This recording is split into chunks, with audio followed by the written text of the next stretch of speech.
Okay. So, yung Daniel chapter 3 po, sa chapter 1 pala ng Daniel, by the way, ay mababasa na natin doon na yung bansang Israel ay nasakop po ng anong bansa?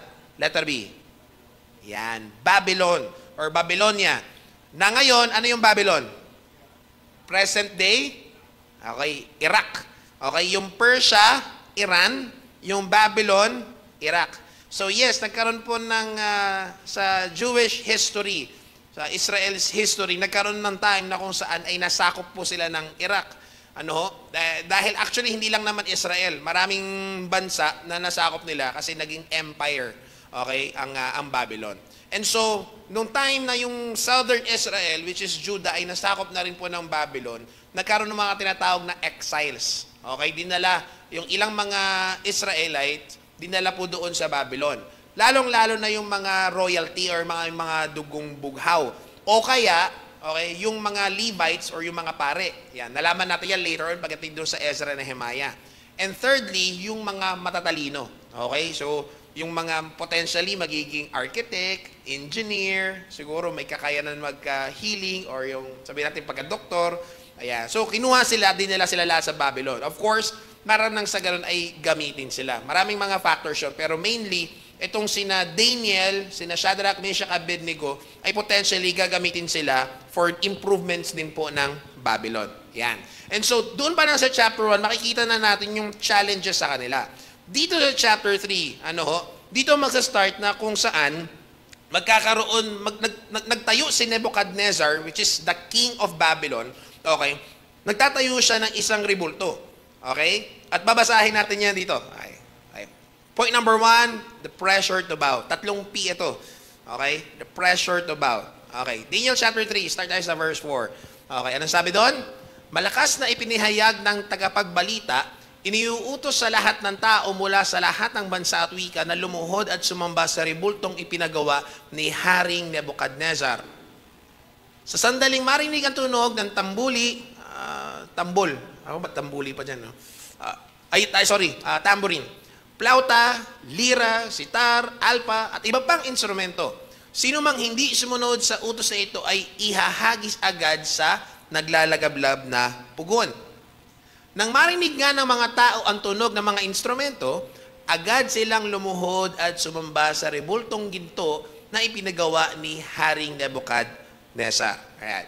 Yung rebulto po na pinatayo ni Nebuchadnezzar, ang sabi po doon is about 90 feet. 90 meters, sorry. 90 meters. Ang 90 meters, siguro ang equivalent niyan sa atin, mga 7-story building. Okay, 9-story building. Okay, so, ilan yung floors Ate Che doon sa trees? Naalala nyo ba? Merong 8. So, imagine niyo yung rebulto ni Nebuchadnezzar kasing taas ng mga building sa trees. Ganun kataas. Yung lapad niya, mga approximately, mga 9 meters din. Okay, so 90 by 9. Okay, so malaking-malaki and it's made of gold. Yun lang naman yung pinapagawa ni Nebuchadnezzar. Pag narinig nila yung mga instruments, lahat ng tao ay kinakailangang magsamba. Lahat ay kinakailangang yumukod. No? Grabing pride, kinakailangan lahat ay sambahin siya. Actually, it was during this time na yung mga kings, okay, ng mga pagan countries, including yung Egypt, tinitreat yung king as God. Yan. Kaya si Nebuchadnezzar, nung finally naging emperor na siya, right, he would like to be seen as God. Kaya nagpagawa siya ng rebulto at sasambahin siya. Alright? To reflect this sa panahon po natin ngayon, okay, there are certain images, o sabihin natin rebulto rin po, na binibigay sa atin ang mundo. So let's talk about the image from the world. Ano po ba yung mga pwede nating ma-reflect na mga imahe na pinapakita sa atin ng mundo for us to bow down? Una po, okay, 3 bagay that the world would like us to conform to, which is, number 1, conformity to nationalism. Pag narinig natin yung nationalism, siguro, maisasama natin yung salitang patriotism. Okay, pagiging patriot. Now, I myself po, okay, to be clear, no, ako po mismo, I love Philippine history. I love my country. In fact, ilang beses may opportunity na, totoo lang, na magpastor sa ibang bansa, pero talagang alam ko, binibigay ng Panginoon talaga na damdamin sa akin, ay Pilipinas talaga. Bata pa lang ako hanggang ngayon, mahal na mahal ko talaga ang Pilipinas. In other words, I can say na I am a patriot. Ayan, pag-usapan natin Philippine history, I enjoy Philippine history. Pagdating sa politics, ibang usapan na biro lang. We can even talk about politics. Okay lang naman. Basta open-minded tayong lahat. But, we have to draw a line. Okay? Ano sabi po dito? When love of nation or culture becomes greater than obedience to Christ, it becomes idolatrous. Yan yung pag-iingatan po natin. Okay? Ang problem kasi, okay, kaya natin dinidiscuss ito, no? Ang problem po kasi, kung minsan, nagkakaroon tayo ng too much patriotism na ang nangyayari, nagiging mas mataas yung pagiging patriot natin, pagiging nationalistic natin, kaysa sa pagiging obedient natin sa salita ng Diyos. I'll give you an example. Kapag ang pinag-uusapan is about, sabihin na natin, doctrinal difficulties, o kaya opinions on certain topics sa Bible, sometimes we would prefer na mananahimik tayo at hindi tayo mako-contribute. Okay? Pero pagdating nung nagkaroon ng politics noong 2000, kailan ba yung huling presidential election? 2023? Oh. Alam nyo yung mga Christian na hindi nagpo-post tungkol sa kahit sa pagkamaka-Diyos nila, tahimik eh. Nung nag-election, biglang naging sabi ko, bigla naging keyboard warrior yung mga tao bigla.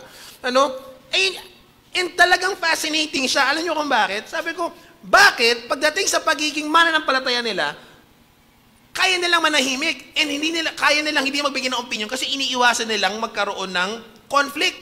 Pero pagdating sa politics, very willing to Dibaling maghiwalay tayo? Kung yan ang presidente mo, hindi ko yan presidente. Maghiwalay na tayo.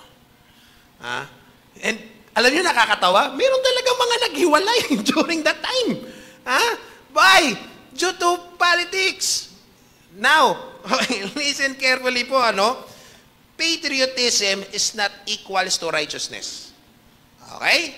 Patriotism is not equals to righteousness. Hindi ko sinasabing hindi tayo mag-submit sa authority. Romans chapter 13, kinakailangan tayo mag-submit sa authority na ipanalangin natin ang ating mga government officials. Okay? Na ipanalangin natin yung bansa natin.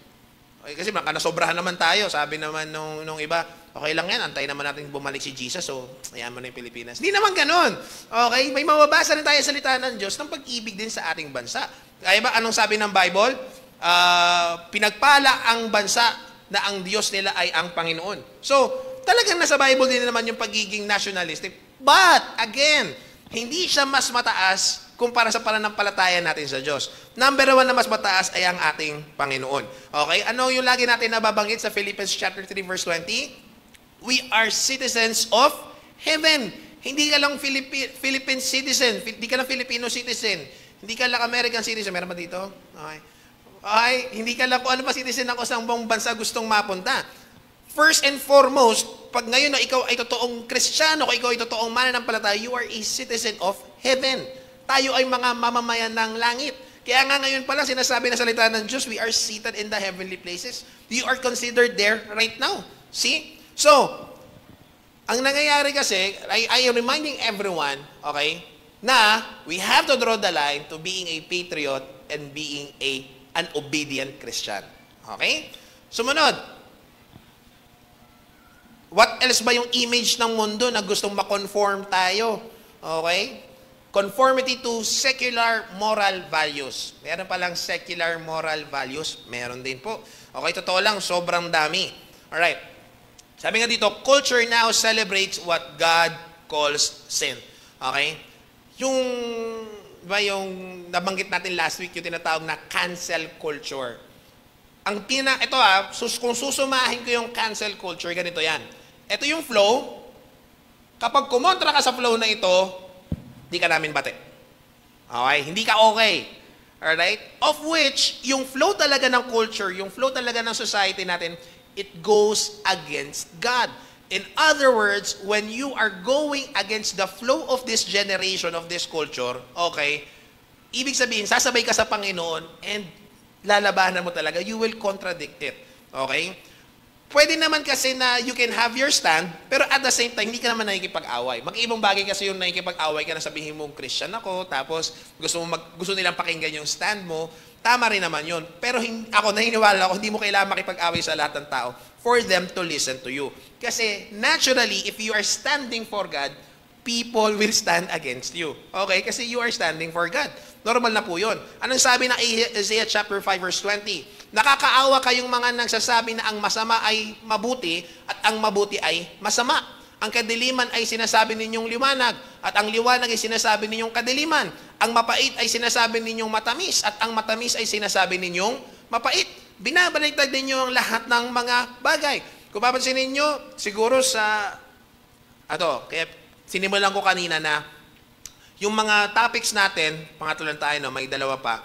Yung ginagawa natin dito sa unang mini-series natin is more on laying foundation.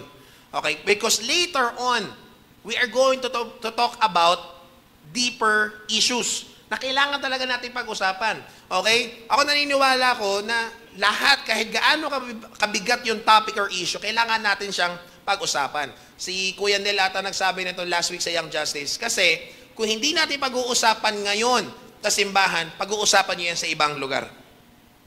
Okay? Anong mga topics yan? Sexual ethics, adultery, premarital sex, fornication, okay? Gender identity, okay? Yung patungkol sa LGBTQ+, and many more.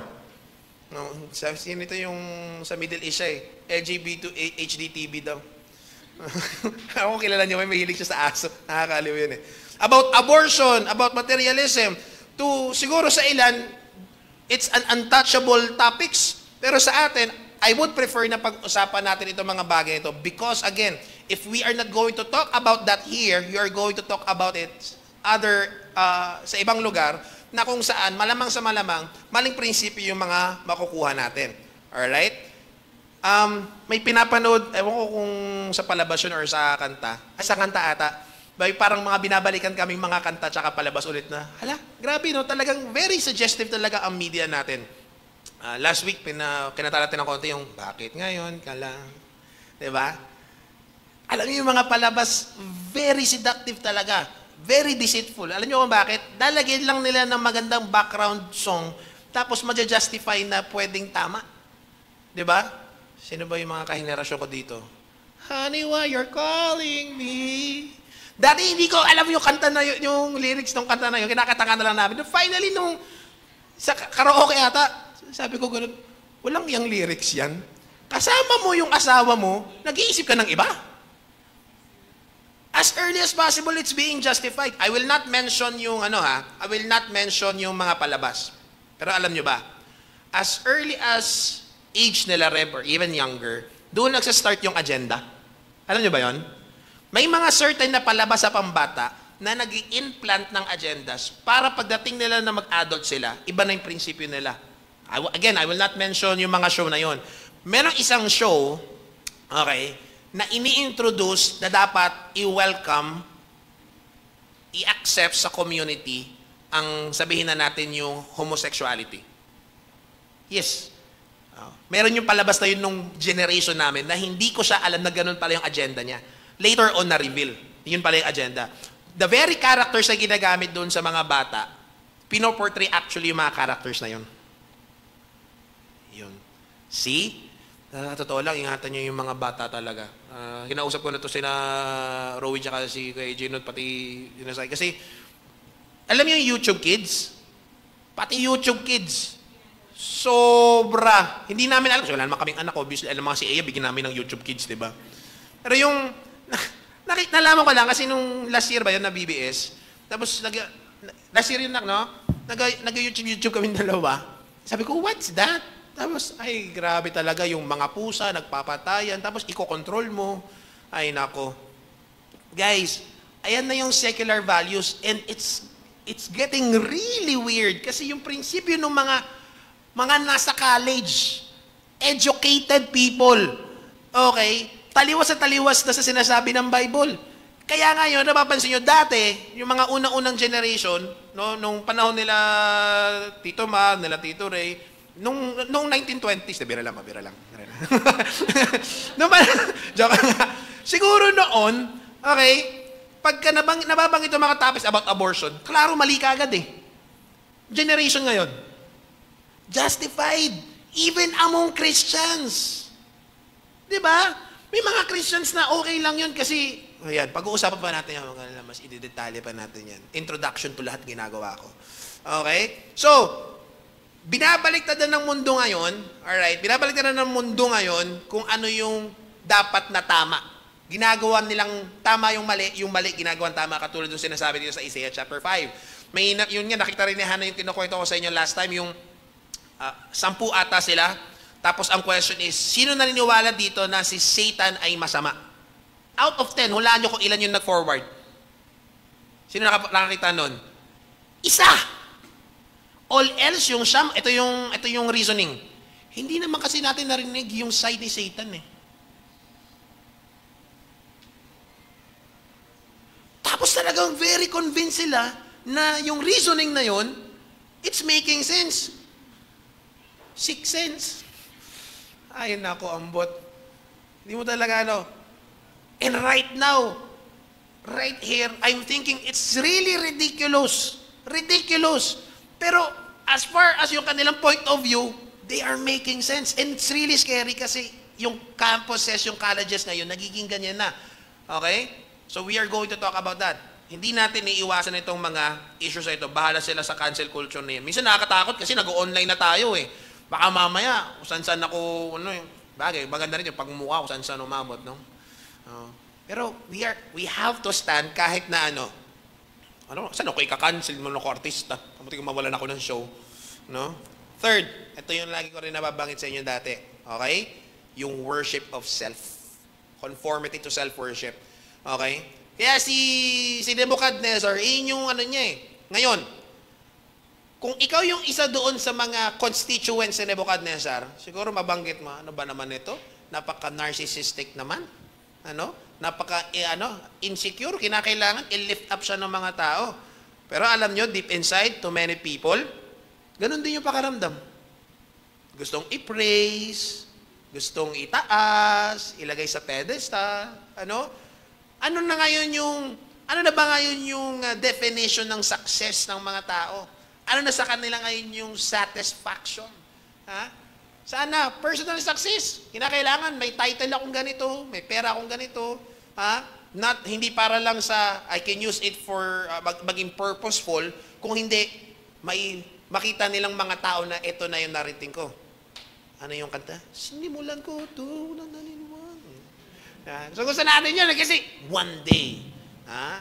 Personal success na yung identity ng mga tao. Gustong-gusto na ng likes, followers.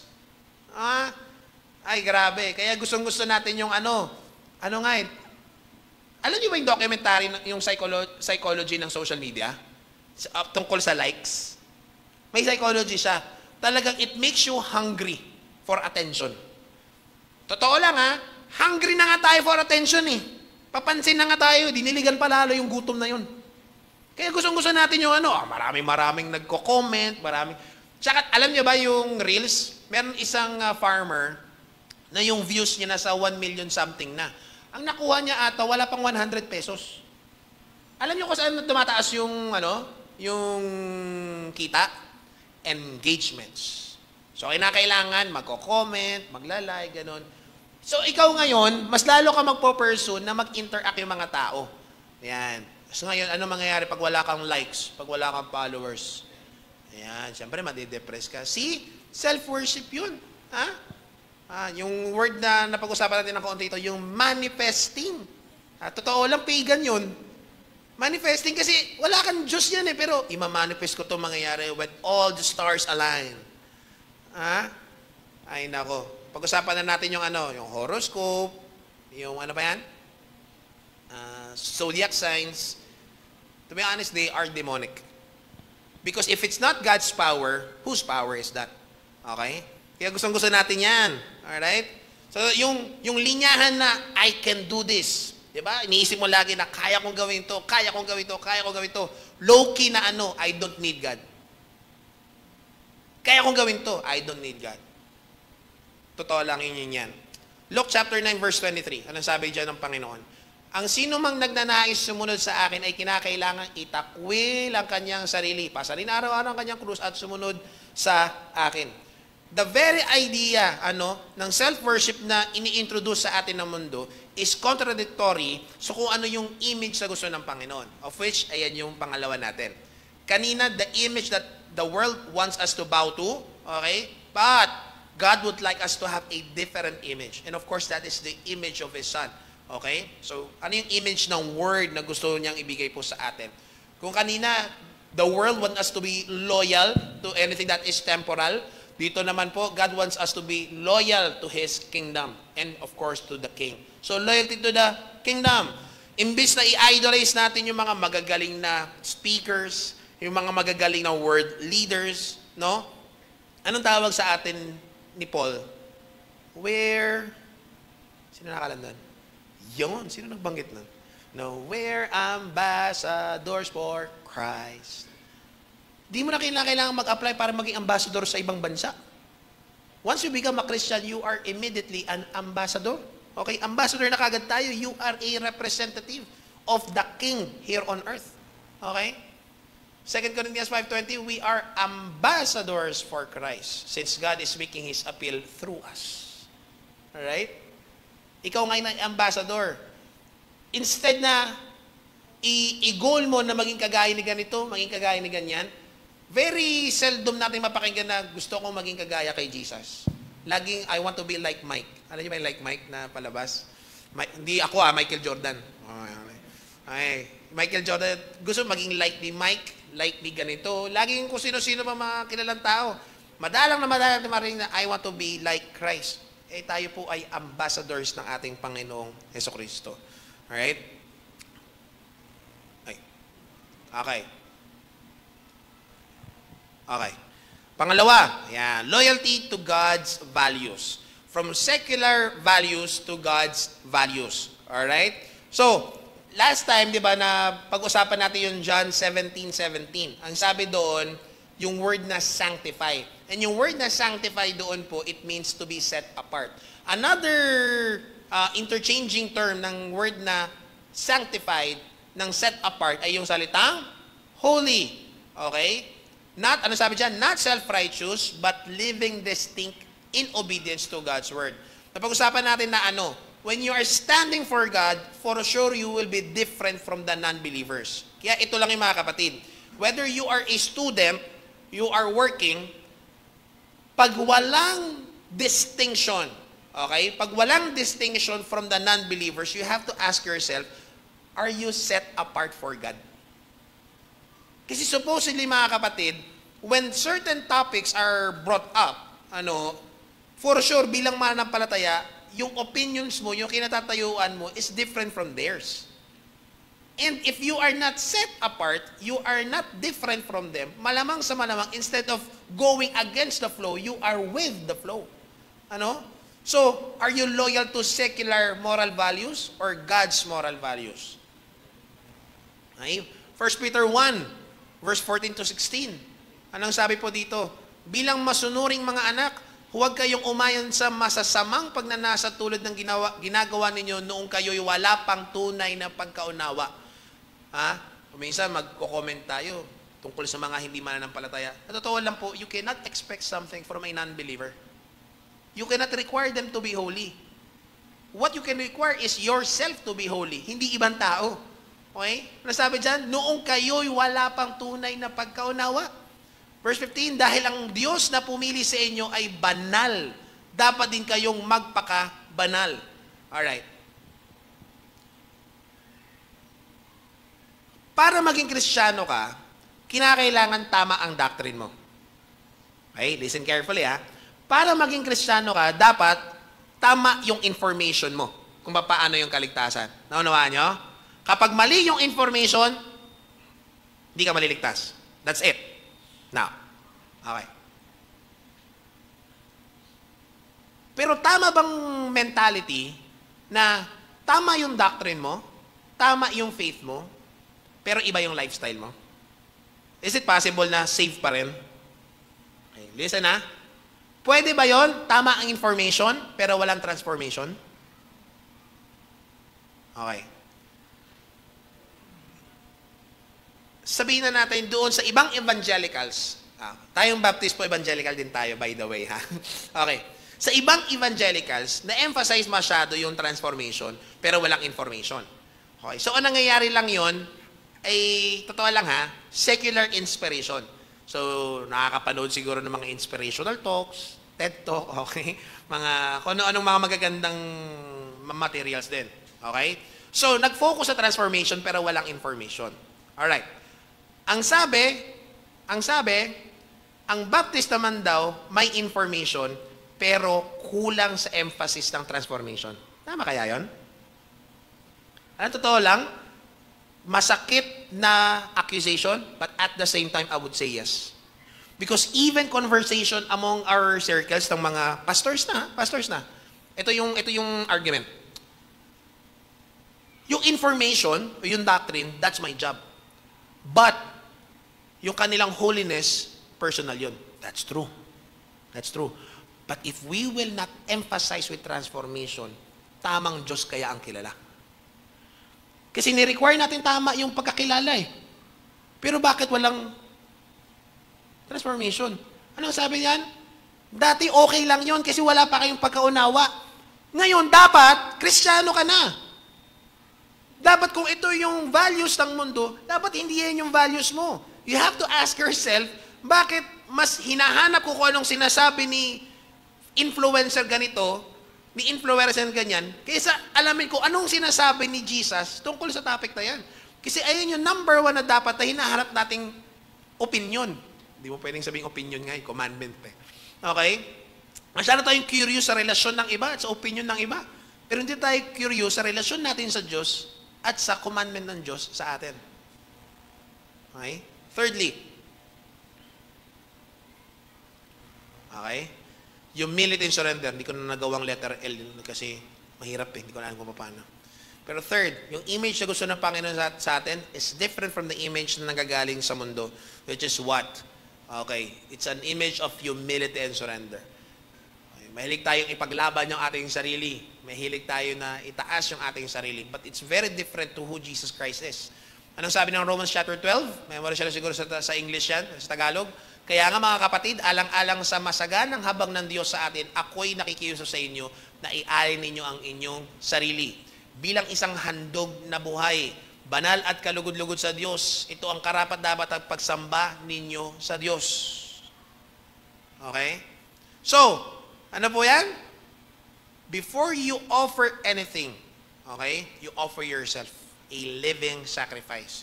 Eh, lagi natin sinasabi yan, na ang una mong ibibigay sa Panginoon mo, before anything else, ay yung sarili mo muna.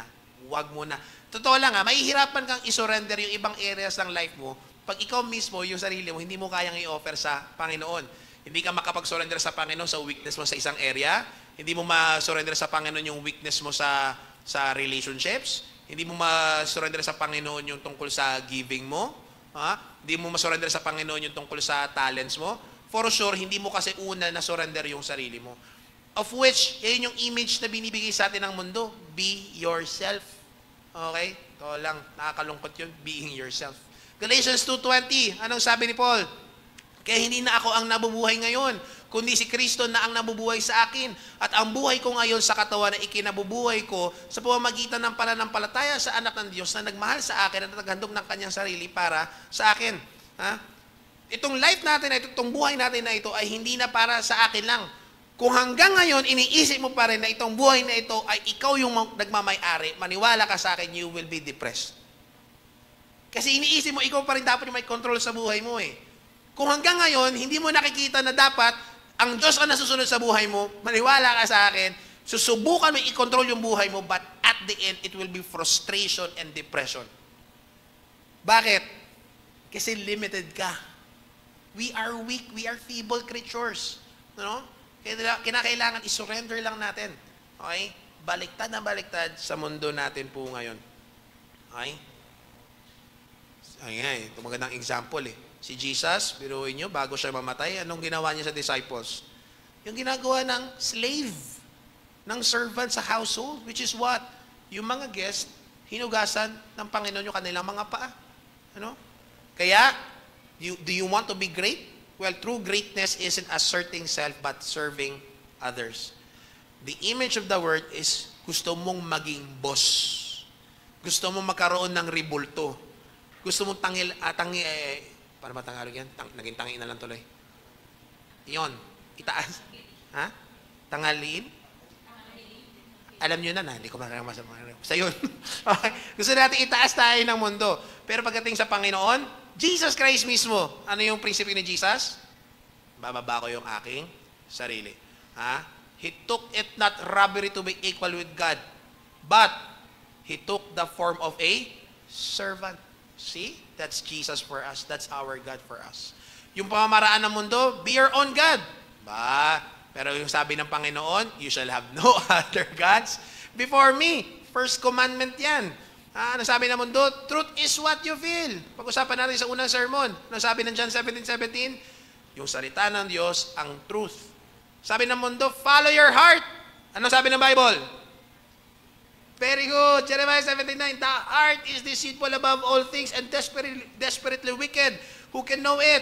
Sabi ng mundo, do what makes you happy. Hanggat masaya ka, okay lang yan. Ano sabi ng mundo? Ay, ng Panginoon, sabi ng salita ng Diyos, hindi lahat na ikasasaya mo ay ikakabanal mo. But be holy, sabi ng Panginoon, for I am holy. And of course, if others accept it, it must be okay. Ano sabi ng Panginoon? Be not conformed to this world. And so, anong dapat natin ma-realize? Culture will always pressure believers to bow sa mga idols dito. Hindi man ribulto ni Nebuchadnezzar, okay? Di ba ribulto ng presidente natin ngayon? Pero ano yung mga idols natin in our generation? Materialism. Okay? Sexual freedom. Power. Pride. Okay? Kung susumahin ko lahat yan, alam nyo ko ano again? Self-worship. Self-worship talaga yan. Okay? And remember this, mga kapatid. Faith begins by choosing to stand when the world bows. And it's going to be sad, mga kapatid, because when you finally stand talaga, compared to your classmates, to your workmates, to your circles, somehow it's going to be a lonely road. Ha?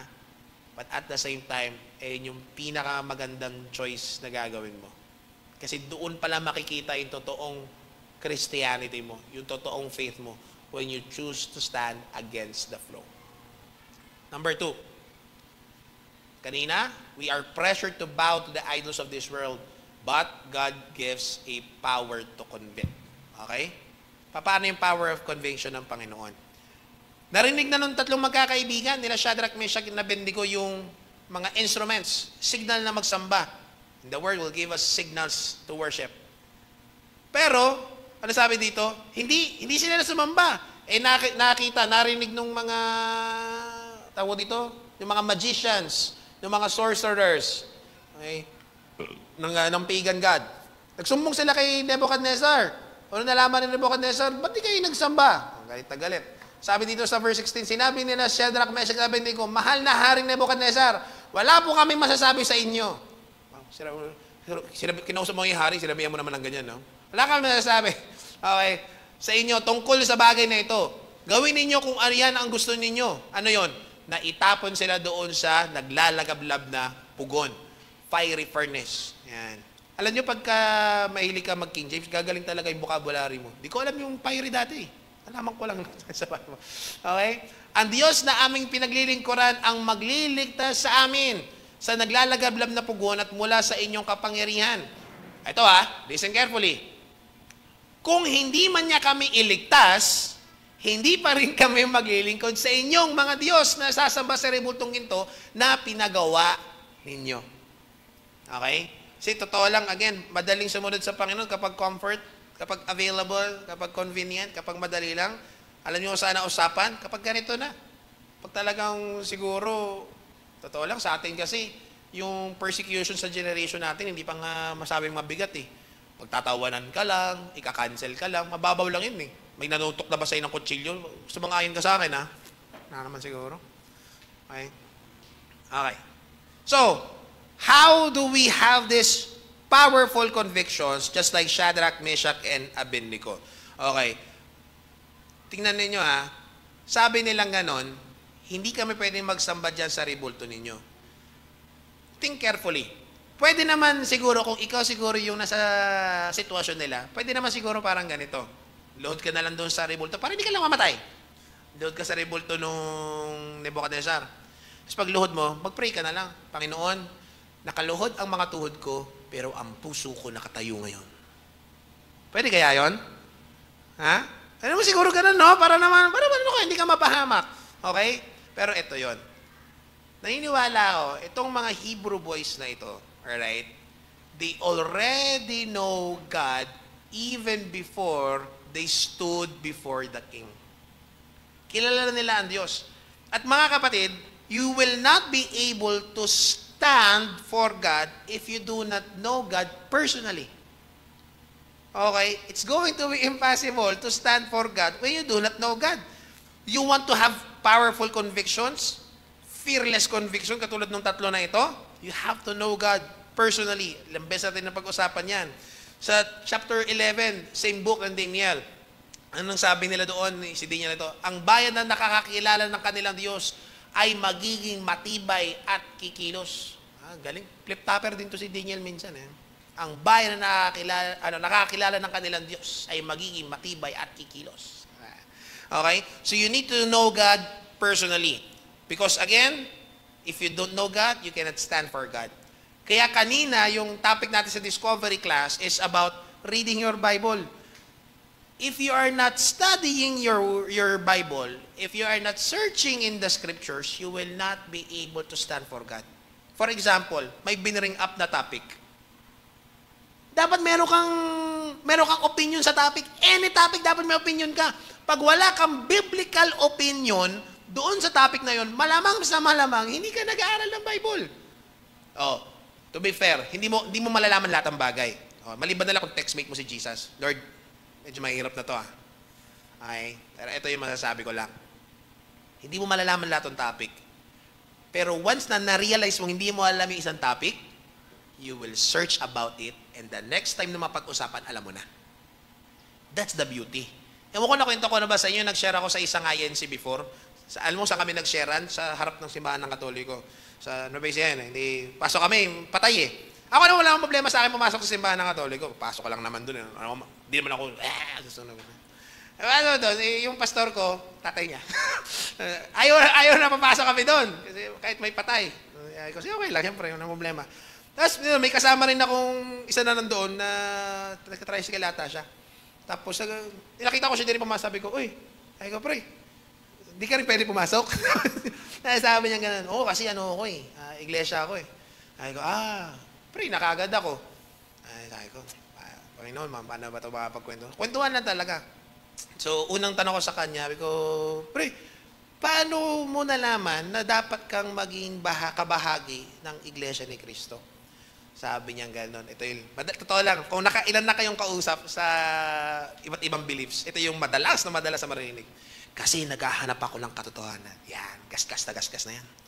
Naghahanap ako ng katotohanan. Sabi ko, gano'n po. So, paano pong ginawa nyo? Naalala ko pa noon, 19 pa lang ako, narinig ko, nagpa-convert ako, 6 months para sa, alam niyo ba yung 21 doctrines? Ayan. Kung may 21 gods, may 21 doctrines. 21 doctrines, pagkatapos hanggang ngayon, 32 siya na nakausap ko siya na, matanda siya sa akin. 32 na siya noon, tapos talagang nagpapatuloy pa rin ako siya. Ito pinaisip sa akin ng Panginoon, sabi ko, maganda po yan.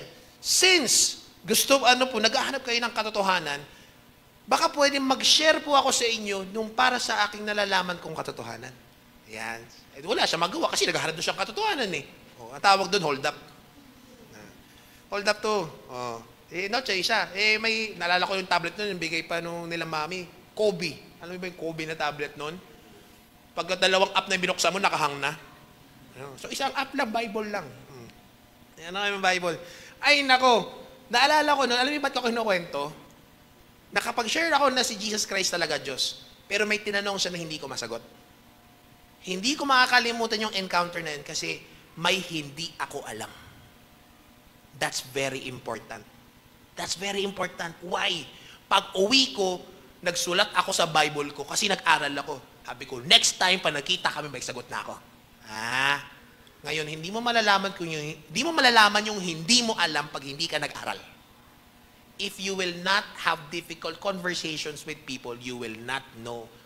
Kaya akala mo hanggang ngayon matalino ka. Alam mo bakit? Kasi ka nag-aaral. Hindi mo alam kung anong hindi mo alam. So, kailangan alamin mo yung hindi mo alam. And number one, you need to know God. Okay? Open your Bibles. Have difficult conversations. Get into these difficult topics. Pag hindi mo alam, magkwentuhan tayo. Alamin natin together. Di ko na alam lahat ng bagay. Okay? Hindi ko pa ka-textmate si Jesus. Okay. Kaya, medyo napahagian ko na rin. You need to know God personally, katulad ng tatlong young boys. You need to know God's word intentionally. Okay? Kaya, hindi sila nag-bow down. I believe so. They know the 10 Commandments, the moral law. Okay? Exodus chapter 20. Anong sabi doon? Thou shalt not bow down. Ay, andito pala. Okay. Verse 3, huwag kang sasamba sa ibang Diyos maliban sa akin. Sabi ng Panginoon, huwag kang gagawa ng imahen ng anumang nilalang na nasa langit, na nasa lupa o nasa tubig upang sambahin. O, klaro yan, ha? Huwag kang gagawa ng imahen. Kahit mukha mo, huwag mo yung gawing imahen. Huwag mo lagyan ng... Sabi nung bata sa amin minsan, sampagita po. Ay, wala kami paglalagyan yan. Alangan picture ko, ilagyan ko ng sampagita. Huwag kang gagawa ng imahen ng anumang nilalang na nasa langit, nasa lupa o nasa tubig upang sambahin. Meron bang nasa tubig? Okay. Verse 5, huwag mo silang yuyukuran. Alam niyo yung itsura ng pagyukod? Okay, ibig sabihin nun yung bow. Okay, ibig sabihin yung form, yung gesture ng worship. Huwag mo silang yuyukuran, isasambahin sapagkat akong si Yahweh na iyong Diyos ay mapanibughuing Diyos. For I am a jealous God. Ito, meron pa. Ang kasalanan ng mga magulang ay sinisingil ko sa kanila mga anak hanggang sa 3 at 4 na salin lahi. Yan. They know the word. And so they know what to stand for. Kasi bakit? Nag-aaral sila ng salita ng Diyos. Kaya mga kapatid, again, I'm encouraging you, go through the word. Kung mahilig kayo sa social media, mahilig kayo sa technology, might as well, kung mag-YouTube kayo, makinig kayo ng mga apologists. Makinig kayo ng mga Bible expositors. Pag di ka sigurado, pag-usapan natin, research about it. Okay? Para nang sa ganon, ay kesa makibalita ka kung sino na yung bago naghiwalay na artista na hindi ko rin kilala. At alamin mo kung ano nung mga nangyayari. Alamin mo muna kung ano sinasabi ng Panginoon. Para nang sa ganon, you can discern right from wrong. Yan. God's word equips us to discern right from wrong. Especially when compromise looks attractive or harmless. Mukhang okay lang naman Pero, laging tanong, anong sinasabi ng Bible? And so, when you are studying scriptures, when you are studying the word, ang tawag natin doon, nagkakaroon ka ng spiritual backbone. Yan. Nagkakaroon ka ng spiritual backbone. Tumitibay ka na, kaya mo nang manindigan. Kasi alam mo na yung sinasabi ng salita ng Diyos. Not arrogant, but at the same time, not ignorant. Okay? Not arrogant, but not ignorant. Alright? Okay. And of course, know God decisively. Paano decisive? Know God personally, know God intentionally, and know God decisively. Okay. Paano decisive? Okay. Ito po. Una, practice obedience even in small decisions. Okay. Even in small decisions. Hindi mo kinakailangan na tatanungin ka, Christian ka ba? Opo, Christian ako. Okay. Nag-i-imagine ka kung paano ka mag-stand up for God. You don't need to imagine scenarios na kailangan engrande. Totoo lang, even in small decisions. Alam ko, lagi itong sagot sa mga bata, kapag Q&A, yung mga contest ng mga bata. Anong gagawin mo? Pag may nakita po akong basura, pupulutin ko. Pagdating sa kwarto, kita may ilalim ng kutsyon, may sandamukal yung basura. Even in small obedience. Okay, ha?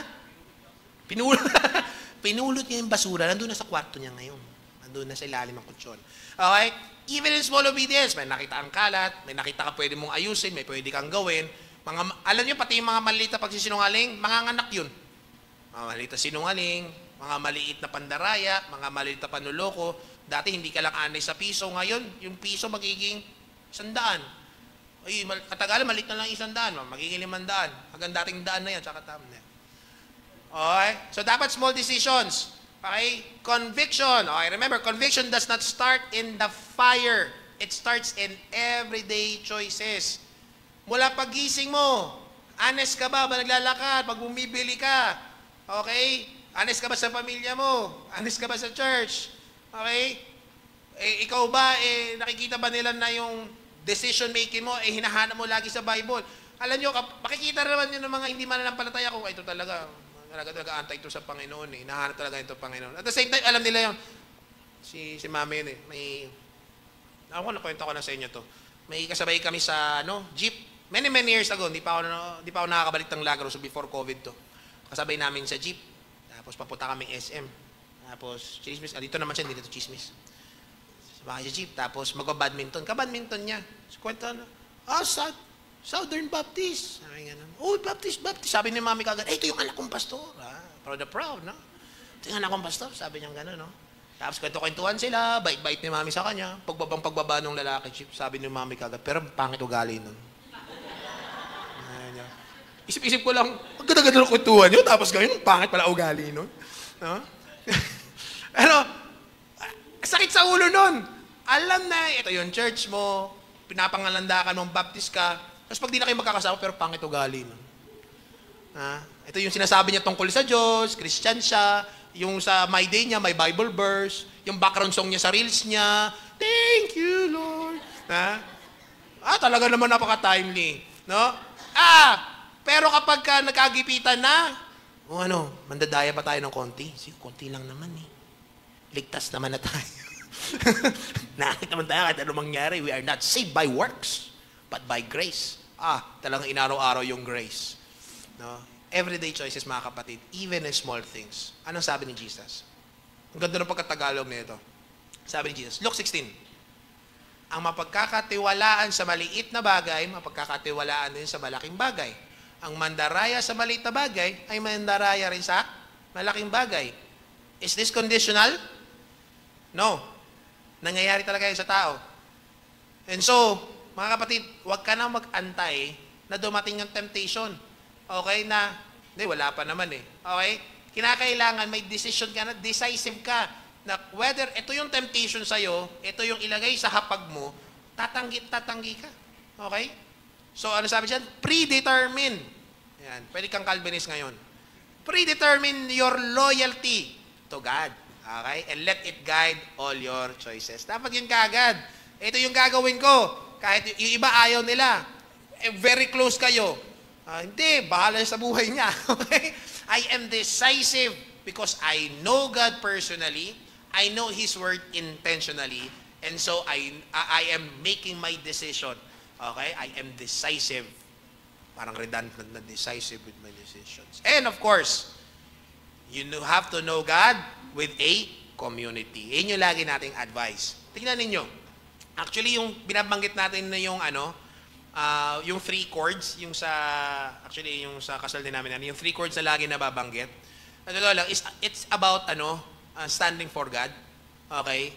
Kaya saktong-sakto itong tatlo na ito Trinity sila basta may tatlo kayong paa, makatayo na yung stante. Nakatayo sila. Bakit? They're considered a community. They have one another. Right? Ecclesiastes chapter 4, verse 9 to 10. Ano sabi po dyan? Ang dalawa ay mabuti kaysa isa. Tingnan nyo mas marami ang bunga ng anumang gagawin nila. Kapag nabuwal ang isa, maitatayo siya ng kanyang kasama. Kawawa ang nag-iisa. Pero kung nag-iisa ka ngayon kasi wala ka pang, okay lang yon. Iba to. Iba context nito. Sapagkat walang tutulong sa kanya kapag siya ay nabuwal. See? Okay? So, look for people. Ito yung malaking bagay talaga pag mayroon kang kasama Okay? So, look for people na na makakasama mong tumayo. Okay? Look for people. And you need to be intentional about it kasi po mga kapatid, parang ganito yan Kapag naghahanap ka ng lifetime partner, gusto ko talaga ay Christian. Christian. Dagdagan mo, faithful Christian. Kasi pwedeng Christianuhan lang. Okay?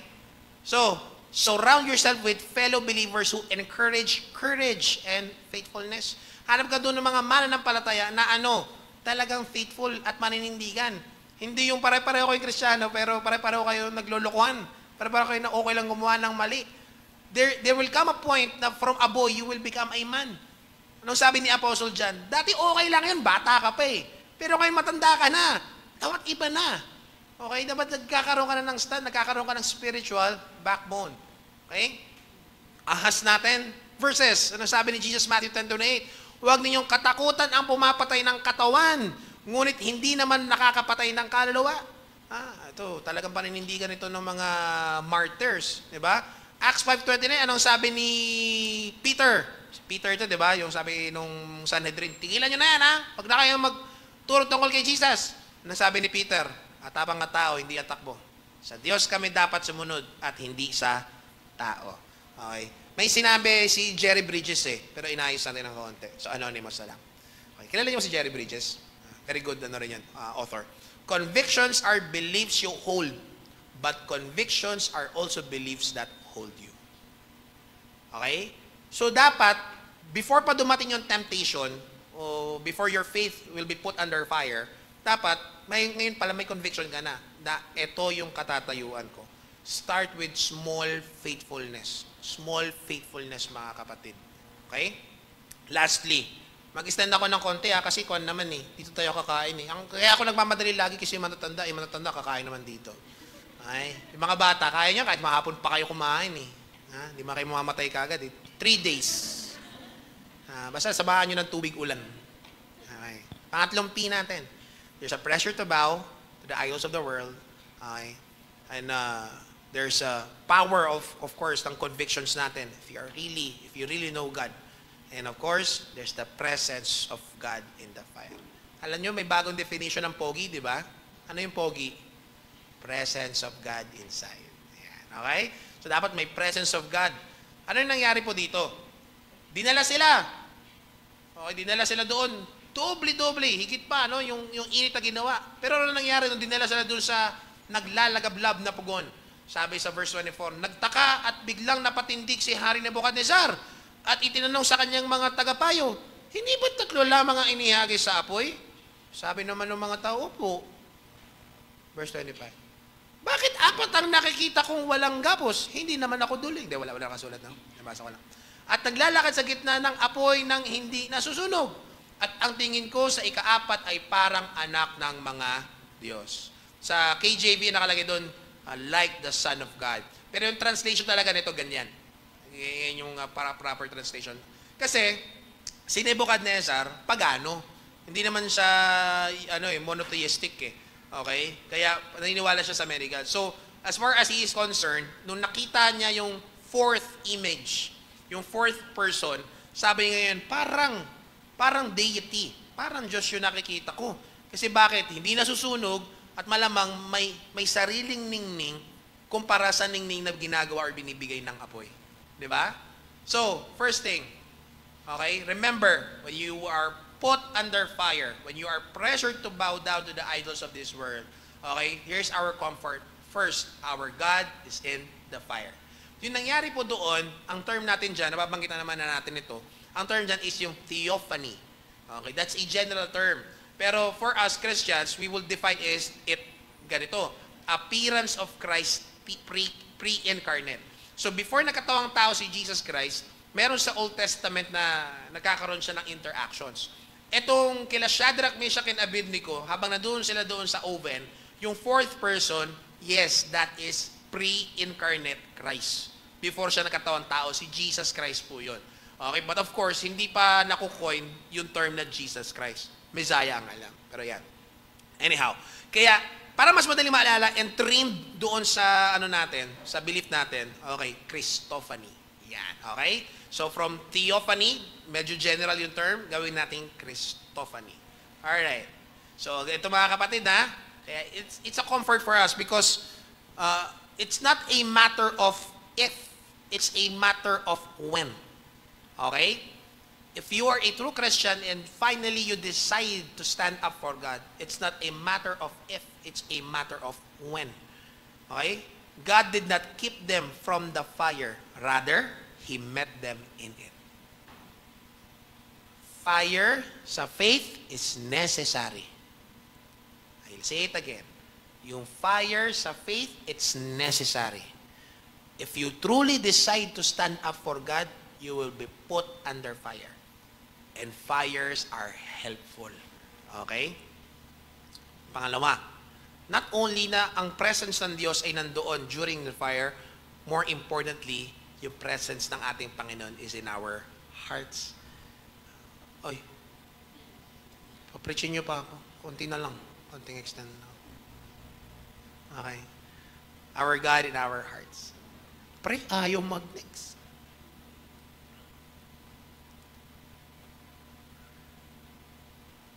Ayan. Okay. Una sa lahat, ay sinasabi ko, huwag ka nang magulat. Ayan. Don't be surprised for fiery trials. Normal na po natin yan. At kailangan talaga tayong dumaan dyan. Yung pananampalataya mo, kinakailangan dumaan talaga sa apoy. Okay? Makakatulong sa atin yon. Again, our comfort is, huwag kang mag-alala. Ba't ganito? Ba't wala yung... Wala. Okay? When we stand, we are never alone. Okay? Ba't dito? Nawala. Maraming nawala. Okay, sige. Basahin ko na lang dito. Okay. Sabi ng 1 Peter chapter 4, verse 12 to 14, sabi dito, mga minamahal, if you're writing down, 1 Peter 4, 12 to 14, mga minamahal, huwag na kayong magtaka na sa mabibigat na pagsubok na inyong dinaranas na para bang ito'y pangkaraniwan. 13, sa halip, magalak kayo sa inyong pakikibahagi sa mga paghihirap ni Kristo upang maging lubos ang inyong kagalakan kapag nahayag na ang kanyang kaluwalhatian. Pinagpala kayo kung kayo'y kinukutya dahil kay Kristo, sapagkat sumasa inyo ang espiritu ng kaluwalhatian, ang espiritu ng Diyos. Again, mga kapatid, you have to rejoice when kung makaranas ka ng cancel culture, kung makaranas ka na people will hate you dahil ikaw ay tumatayo sa Panginoon, worship God. Praise God for that because finally you are standing for your faith. You are standing for God. And let me draw the line. Hindi rin lagi, madalas ko na sinasabi to, hindi rin lagi na nakakaranas ka ng persecution na you are persecuted because you are standing for God. Okay? Sinabi rin ng Bible na siguraduhin ninyo na kaya kayo nakakaranas ng ganyan mga pagsubok dahil sinusubok kayo sa inyong pananampalataya. Hindi dahil pasaway ka. Okay? So, yun yung malaking difference nun. Sa Malaki chapter 3 verse 3, andoon yung example natin na yung refining fire. Okay? Ayun, lumabas na sila. Okay, nangyari kay Canva. Okay? Sige na, diretso na natin to. Okay? Remember na yung trials natin, they do not destroy faith. Rather, they purify it. Okay? Anong sabi ni Job? When I am tried and purified, I shall come forth as gold. Ayun yung closing natin mamaya. Okay? So you may feel isolated when you stand alone for Christ, but remember, you are never alone. Maliban sa never enough, merong never alone. Okay? Kung nag-iisip kayo ng kanta. Okay? God does not always prevent the fire, but He always meets us in it. Yan. Alright? We are going to end na po. Yan. Di na kayo magagalit sa akin, ha? Okay. Yung Daniel 3, di natin binasa ng buo. I hope you will go through Daniel 3. Yung mga unang chapters, actually, their stories, they're very practical. Okay? Daniel 3 ends with promotion, praise, and protection. Alam niyo nangyari kay Nebuchadnezzar? Nag-glorify siya sa Panginoon. Totoo lang, chapter 2, nag-glorify siya sa Diyos. Chapter 3, nag-glorify siya sa Diyos. Chapter 4, mag-glorify siya sa Panginoon. Ulit. Okay? And then yung young men, they were elevated. Wow! Ang ganda ng kwento, no? Okay? But, the greater story is not promotion. It's not the protection. It's not the elevation of Shadrach, Meshach, and Abednego. It's the faithfulness before the fire. Okay? Listen. It's the faithfulness before the fire. I'll give you an example. Naalala ko yung aming, yung aming choir director, si Kuya Ken. Sabi niya, lagi niyang sinasabi sa amin ito, faithfulness is not in the performance. Faithfulness is in the rehearsals. Lagi niya sinasabi.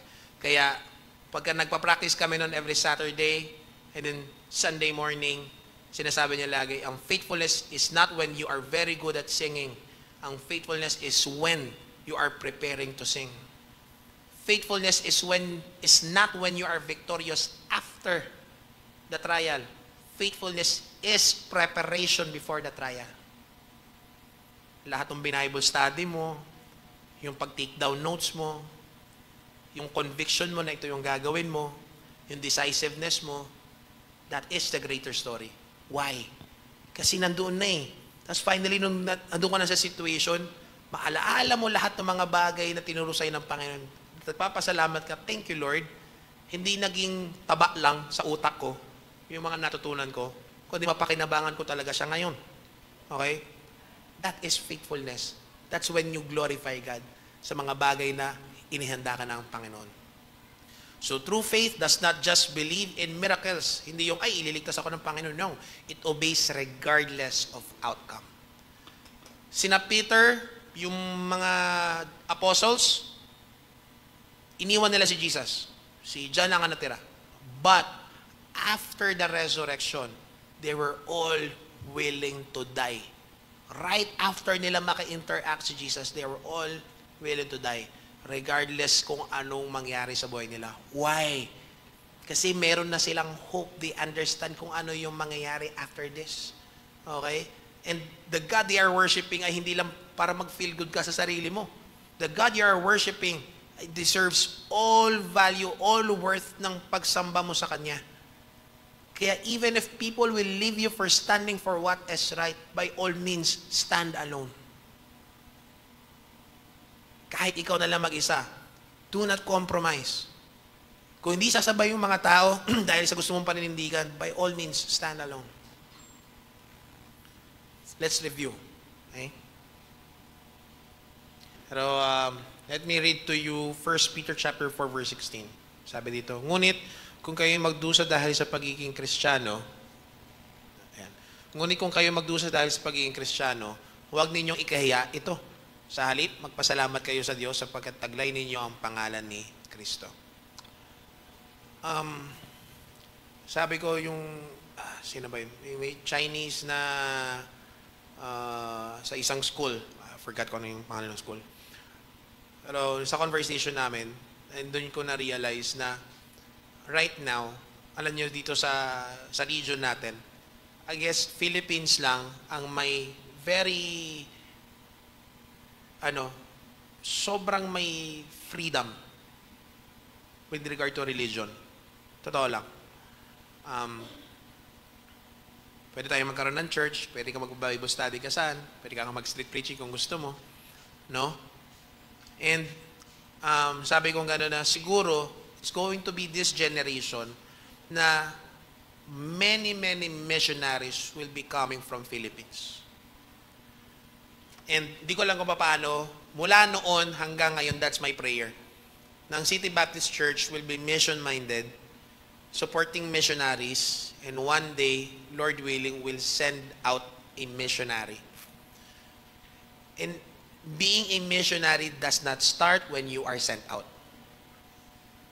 Standing for your faith, telling about Jesus Christ does not happen when you are finally ordained to do the job. It starts right now. Bilang mananampalataya. More than the preaching, more than the sharing, people will look at our lives. So, will you be a believer who only serves Christ when it's easy? Totoo lang kung minsan ang worship sa atin, it's optional. Serving is optional. Things we do for God, it's optional. Sometimes we are only a believer but not a follower. Or are we among those who stand firm when the heat is on? You know? Your classmates are looking at you. Your family are looking at you. Church members are looking at you. The world is looking at you. Okay? Pwedeng maganda yung lalabas sa bibig mo, pero question, are they seeing Christ in you? When you are finally tried under fire, okay? Will they see Christ in you? Even your faith will be put under fire.